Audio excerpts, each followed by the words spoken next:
এটা আমরা 12 টাকার জন্য কমপ্লিট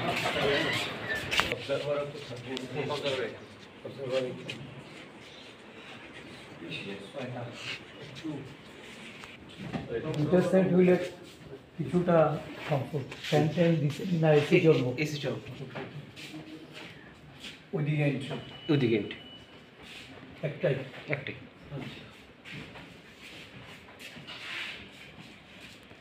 একটা সুবিধা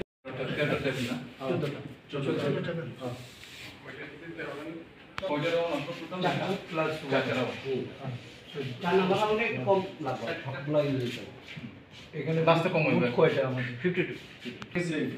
সেম সেটা তো সেম তোমার জন্য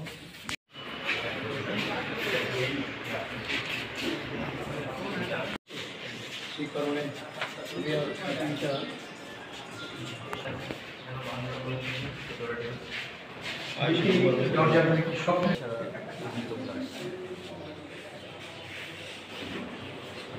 আমার ইয়ারও টেবিল দিয়েছে মুভমেন্টটা যাতে তো ন্যাচারালি এজেন্ট যিনি ইয়ারও টেবিল থাকবেন ওনাকেই মুভ করতে দিব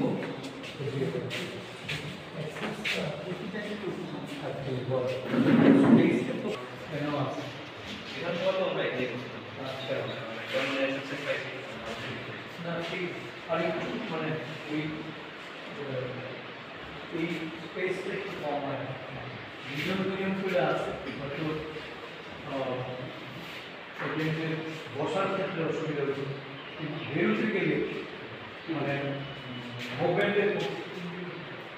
কন্ডিশন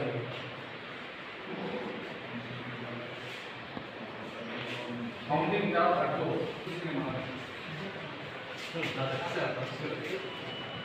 এখানে আছে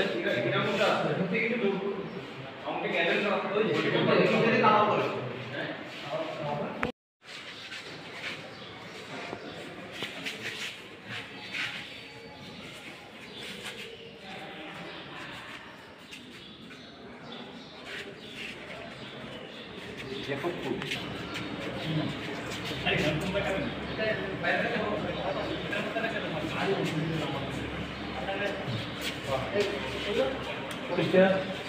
12 টাকা 12 আর ওই সাইডে পড়ছে আপনার 17 টাকা ওই দিকটা নিয়ে এখানে সিরিজ লেভেল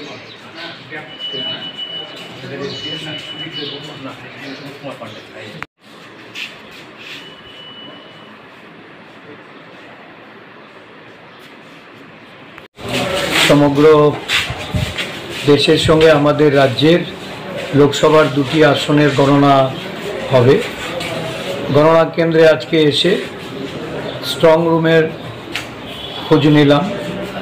এবং যে 2টি হলে টাকারজলা বিধানসভা এবং গোলাঘাটি বিধানসভার গণনা কার্য চলবে সেগুলি আমরা খতিয়ে দেখে প্রয়োজনীয় আমাদের দলের তরফ থেকে বা একজন মনোনীত প্রার্থী হিসাবে প্রার্থীর তরফ থেকে এই সাব ডিভিশনাল যে আধিকারিক ওনার যারা সহযোগী ওনারা ছিলেন ওনাদেরকে আমরা যথাযথ আমাদের দলের তরফ থেকে যে প্রস্তাবগুলি ওগুলি রেখেছি। আশা করছি যে কালকে শান্তিপূর্ণভাবে এখানে গণনা সম্পন্ন হবে। এখানে আমাদের যারা আরক্ষা প্রশাসনের আছেন তাদের সঙ্গেও কথা হয়েছে। আমরা অবাধ নির্বাচন যেমন আশা করেছিলাম সেটা নির্বাচন কমিশন নিরাপত্তাজনিত যে ব্যবস্থা গ্রহণ করার অঙ্গীকার করেছিল সেটা হয়নি। এবার গণনা কাজে যেন কোনো ধরনের ত্রুটি না থাকে, আমি সব কয়টা গণনা কেন্দ্র ঘুরে দেখছি এবং সেখানে গিয়ে আরক্ষা প্রশাসন, সাধারণ প্রশাসনের যারা আছেন তাদের সঙ্গে কথা বলছি এবং প্রত্যাশা রাখছি সুষ্ঠুভাবে অবাধ এই গণনা কার্য সম্পন্ন হবে।